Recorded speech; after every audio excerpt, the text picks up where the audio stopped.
पर देखते हैं आज की क्लास में हम लोग आइसोमेरिज्म होता क्या है ना।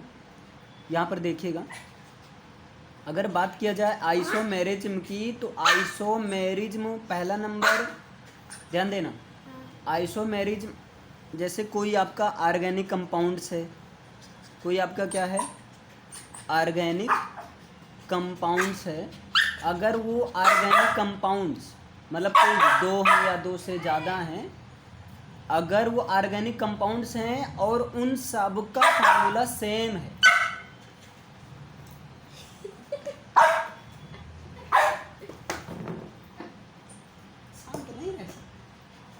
देखिए देखिए organic compound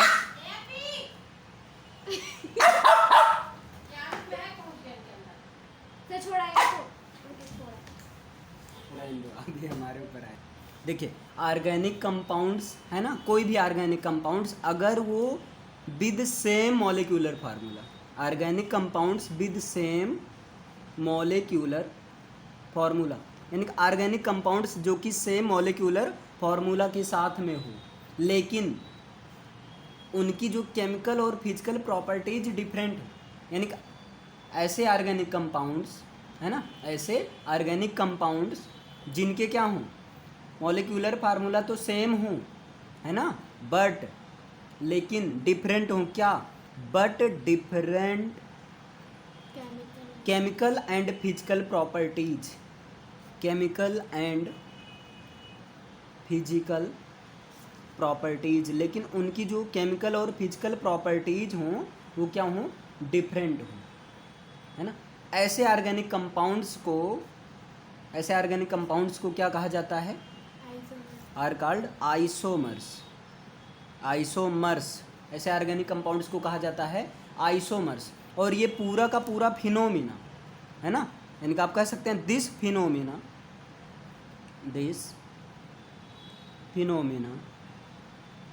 is called isomerism.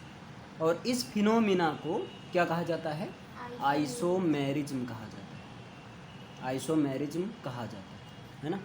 यानी कि अगर पूछ लिया जाए आइसोमेरिज्म क्या है, isomerism are those phenomena in which organic compounds has same molecular formula but have different chemical and physical properties are called these compounds isomers and these phenomena is called isomerism। Done हुआ, इतना समझ में आया। और ये चीज़ जो different होता है, ध्यान देना, ये जो डिफरेंट होता है ये इसके स्ट्रक्चर के वजह से होता है। यानी कि यहाँ पर हम कह सकते हैं आइसोमर्स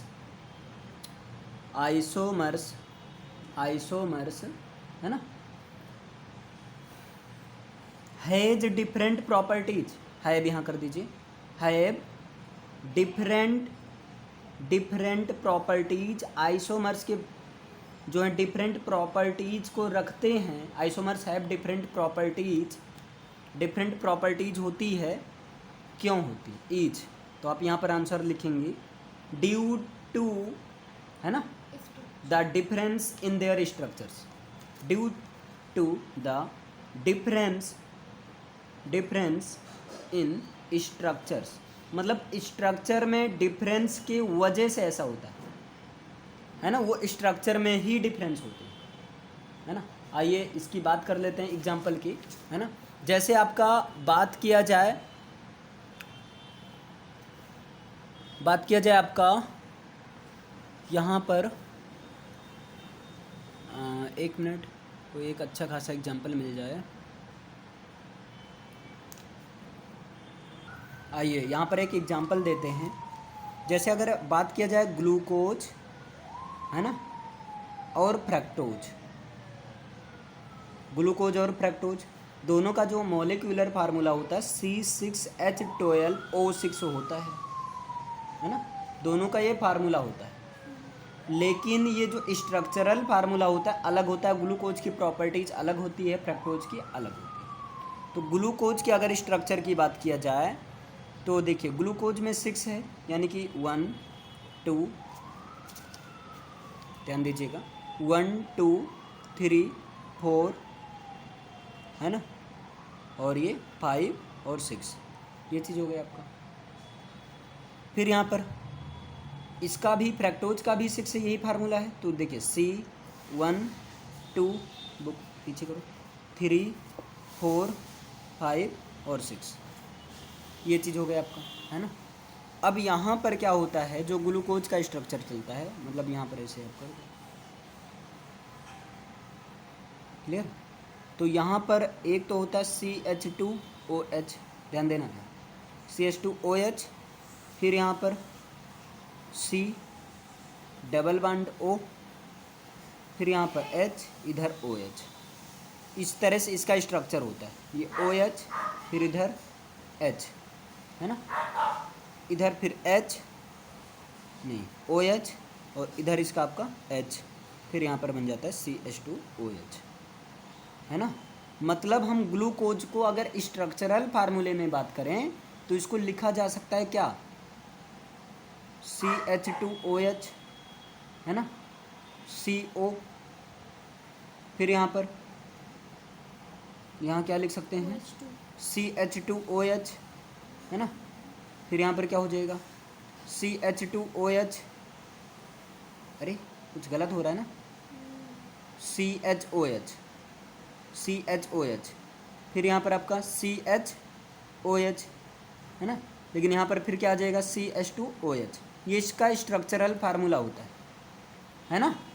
और इसमें देखो अगर इनको हम ब्रेक करेंगे, इस चीज़ को फ्रैक्टोज को, तो जब फ्रैक्टोज को ब्रेक किया जाता है ना, तो यहाँ पर आ जाएगा आपका CHO, फिर यहाँ पर OH, इधर H, फिर यहाँ पर इधर H, इधर OH, है ना, फिर इधर आपका OH, फिर OH, फिर यहाँ पर देखिए OH, फिर यहाँ पर H, फिर यहाँ पर CH2OH। इनको अगर फ्रैक्टोज हम स्ट्रक्चरल फार्मूले में लिखेंगे तो क्या हो जाएगा, CHOH, है ना, CHOH,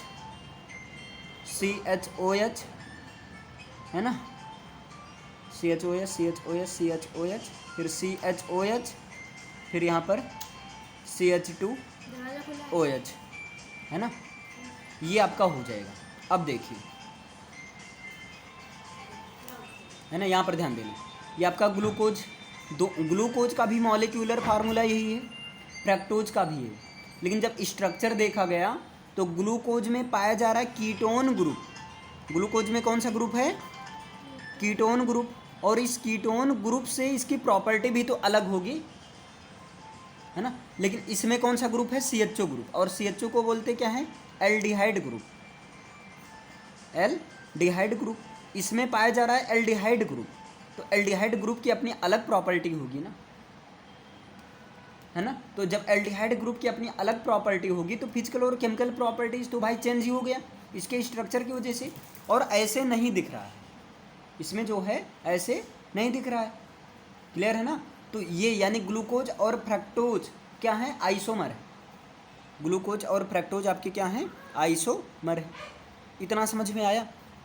एक चीज़ और ध्यान देना, जैसे ग्लूकोज और फ्रैक्टोज आइसोमर हैं, सेम एक चीज़ और ध्यान देना, उसे बता देना चाह रहा हूँ, देखिएगा यहाँ पर, इसी तरह आपका ग्लूकोज, फ्रैक्टोज, है ना, और एक और होता है गैलेक्टोज, ये सब शर्करा है ना, शुगर है, कार्बोहाइड्रेट्स, तीनों, इन तीनों का फार्मूला होता है, मॉलिक्यूलर फार्मूला होता है C6H12O6 होता है। मतलब तीनों, जैसे ये दोनों आइसोमर है वैसे ही तीनों आइसोमर, है ना। अगर इसको ब्रेक किया जाएगा तो ग्लूकोज का क्या हो जाएगा, है ना, ग्लूकोज को अगर आप ब्रेक करेंगे तो क्या हो जाएगा, CHO,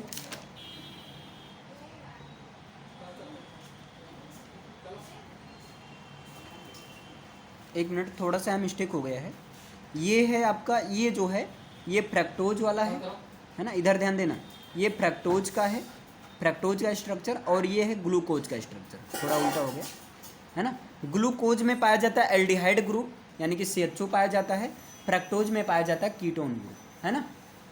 अब देखिए यहाँ पर फिर से देख लीजिए, अगर इसको हम ब्रेक करेंगे, ग्लूकोज को ब्रेक करेंगे तो क्या हो जाएगा आपका CHO, फिर वही चीज़ है ना CHOH, अभी ऐसे रफली कर दिया जा रहा है, फिर यहाँ आ जाएगा CHOH, फिर CHOH, फिर CHOH, है ना, फिर यहाँ पर आ जाएगा CH2OH।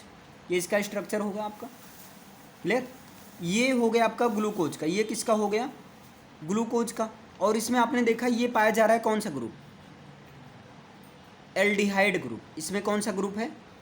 Aldehyde group. और एल्डिहाइड का अपनी अलग एक प्रॉपर्टी होगी। इतना क्लियर हुआ ना? अब बात किया जाए फ्रक्टोज की, ध्यान देना।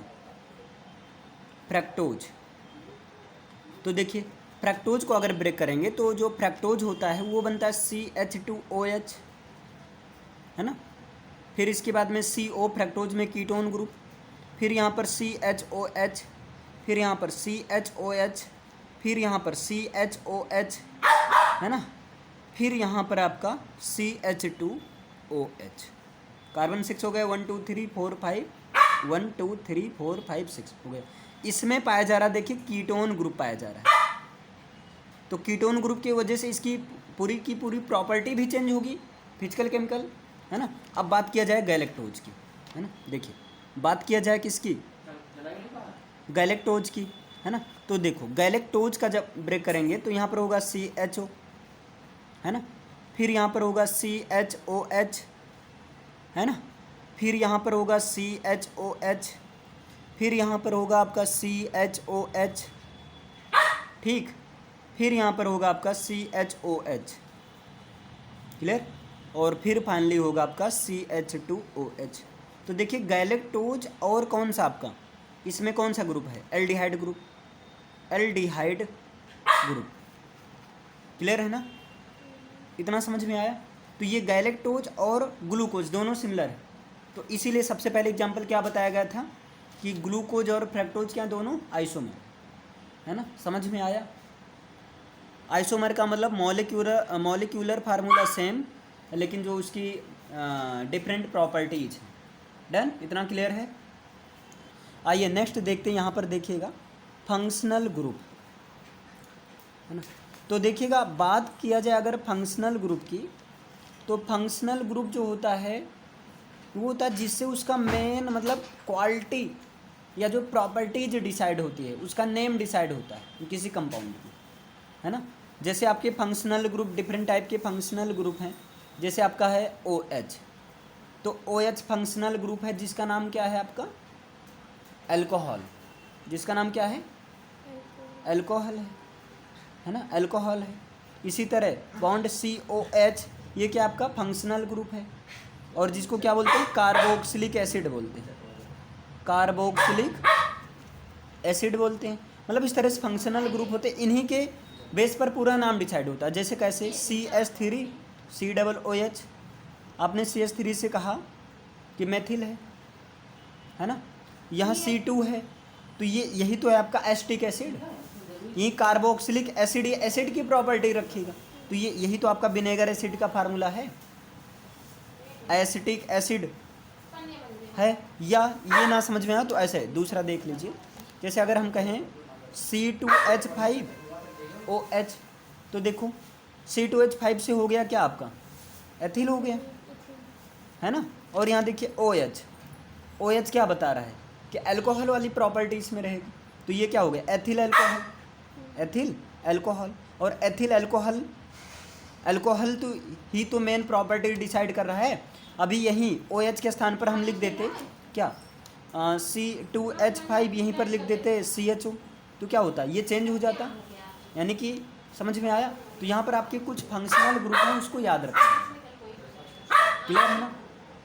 जैसे आपका फंक्शनल ग्रुप पहला समझ में आया, OH है, अल्कोहल है, और IUPAC नाम के लिए यहाँ से ऑल निकलता है, ठीक।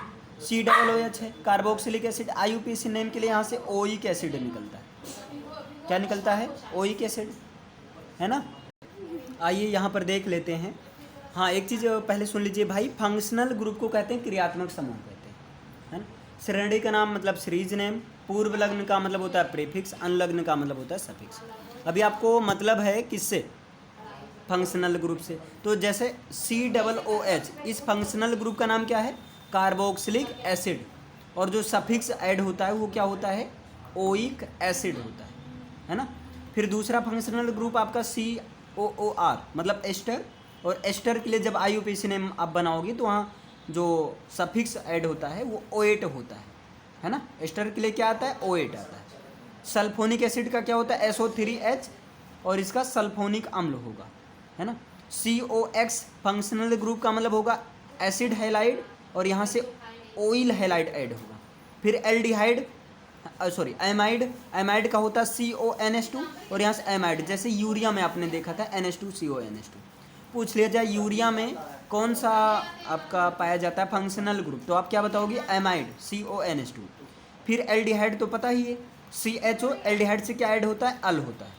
फिर साइनाइड का क्या होता है? CN और साइनाइड का जो IUPAC नेम के लिए जो ऐड करेंगे वो क्या होगा? आपका नाइट्राइल होगा। फिर कीटोन का भी आपने देखा ही था, कीटोन का CO, है ना। इस तरह से इसका स्ट्रक्चर होता है CO और यहाँ से IUPAC नेम के लिए आप क्या ऐड करेंगे? ओन ऐड करेंगे। फिर अल्कोहल, ये तो भाई इससे भली भांति ही परिचित है ना। अल्कोहल का क्या होता है? OH होता है और इसके लिए क्या ऐड किया जाएगा? ऑल ऐड किया जाएगा। थायोल का SH होता है और IUPAC नेम के लिए थायोल ही होता है। एमीन का NH2 होता है, IUPAC के लिए एमीन होता है। अब एल्कीन भी तो पता है, एल्कीन का ये होता है जिनके बीच डबल बॉन्ड, तो C यहाँ डबल बॉन्ड है ना, ये बैलेंसी, वन इधर C बीच में 2 इनाइड। और एल्काइन के लिए क्या होगा? आइन होगा। एल्केन के लिए एन होता। तो ये कुछ लिस्ट है आपका फंक्शनल ग्रुप का, है ना। और ये फंक्शनल ग्रुप आपको IUPAC नेम लिखने के लिए हेल्प करेगा, तो आपको ये चीज़ तैयार कर लेना है। डन है ना? I hope clear. चलिए ओके, फिर आज के लिए इतना ही।